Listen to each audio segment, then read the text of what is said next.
Hello students. देखिए first year में हमारे दो पेपर्स हैं, एक तो माइक्रो इकोनॉमिक्स है और दूसरा हमारा पेपर है भारत की अर्थव्यवस्था। तो जो भारतीय अर्थव्यवस्था है उसका आज हम शुरू करेंगे। भारतीय अर्थव्यवस्था की सबसे पहले हम विशेषताओं के बारे में बात करेंगे, तो कि भारतीय अर्थव्यवस्था का किस तरह का सेटअप है, किस तरह का स्ट्रक्चर है, उस पर हम चर्चा करेंगे आज। तो देखिए भारतीय अर्थव्यवस्था की विशेषताओं के बारे में जब हम बात करते हैं तो सबसे पहले जो अर्थव्यवस्था की विशेषता है वो है कृषि की प्रधानता, है ना। क्योंकि देखिए भारत जो है इसकी अधिकांश जनता कृषि पर निर्भर है।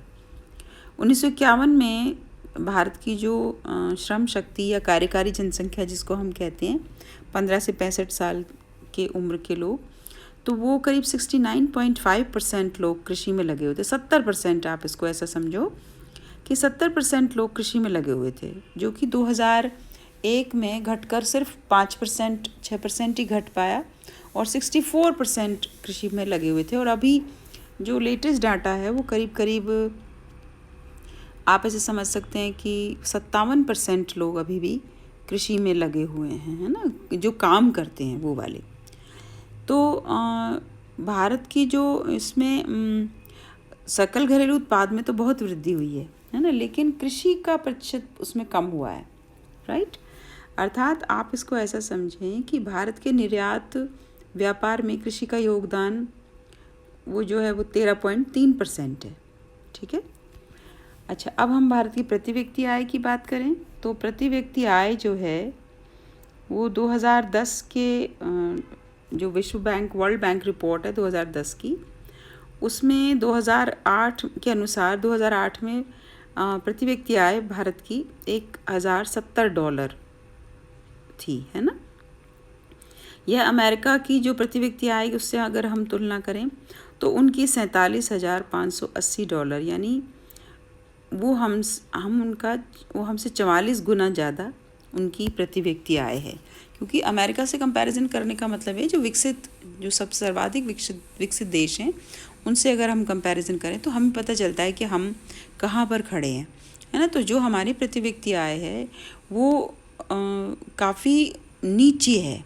हम प्रति व्यक्ति आय के मामले में काफ़ी पिछड़े हुए हैं। इसका अर्थ ये हुआ कि हम काफ़ी गरीब हैं, है ना। भारत में तीव्र जनसंख्या वृद्धि प्रति व्यक्ति आय को बढ़ाने में बाधक है। क्योंकि अब देखिए क्या है कि मान लीजिए काम भी होता है, इकोनॉमी भी बड़ी होती है, सारे इकोनॉमी में पुश भी दिया जाता है, सारे सेक्टर्स आगे भी आते हैं, उसमें भी बढ़ोतरी होती है, लेकिन बच्चे पैदा ज़्यादा हो जाते हैं। उस चक्कर में, उस वजह से, उस कारणवश या उसके परिणामवश प्रति व्यक्ति आय कम हो जाती है। तो भारत में प्रति व्यक्ति आय कम होने से देश में निर्धनता का एक तरह से आप कह सकते हैं साम्राज्य है, और करीब करीब 25% देश अभी भी गरीबी की रेखा के नीचे है। फिर भारतीय अर्थव्यवस्था ग्रामीण अर्थव्यवस्था है ना, यहाँ ग्रामों का देश है। आज भारत में 6.05 लाख गांव हैं और 4000 छोटे टाउन्स हैं।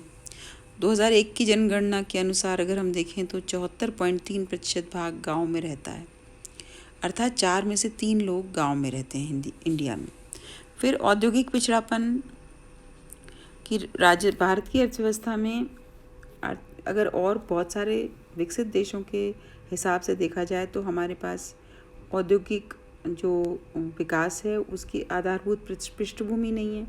यानी हमारे पास proper roads, proper banking system, proper skilled labour, इन सब की भारी कमी है।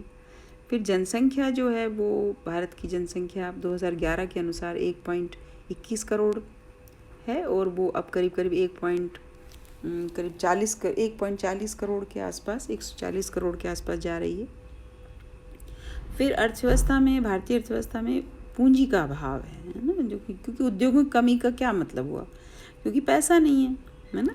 तो प्रति व्यक्ति आय की उपलब्ध जो पूंजी है निम्न मात्रा है। फिर दूसरा, पूंजी निर्माण की प्रचलित निम्न दर है। यानी पूंजी निर्माण यानी पैसा जो और अधिक उत्पादन के लिए लगता है उसको हम पूंजी निर्माण कहते हैं, है ना। फिर प्रति व्यक्ति आय अत्यधिक कम होने के कारण यहाँ पूंजी निर्माण विनियोग की दर बहुत नीची है। जैसे जापान में अगर हम देखें तो पूंजी निर्माण की दर 33% है, जबकि भारत में ये 24% है। करीब करीब हम उनसे 11% पीछे हैं। तो ये भी बहुत बड़ा एक कारण है। जैसे बेंजामिन हिगिंस ने कहा कि पूंजी का संचय आर्थिक विकास के लिए बहुत आवश्यक है।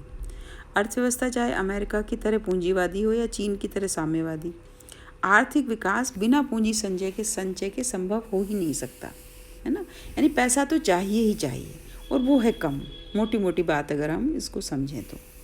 फिर बेरोज़गारी, और बेरोज़गारी तो खैर अब आज के दिन तो बहुत बड़ा मुद्दा है। भारत में 45 सालों में सर्वाधिक बेरोज़गारी की दर पर हैं हम। लोगों के पास काम नहीं है और काम के अवसर नहीं है, काम के लिए जगह नहीं है, तो बेरोज़गारी बहुत बड़ा एक मुद्दा है।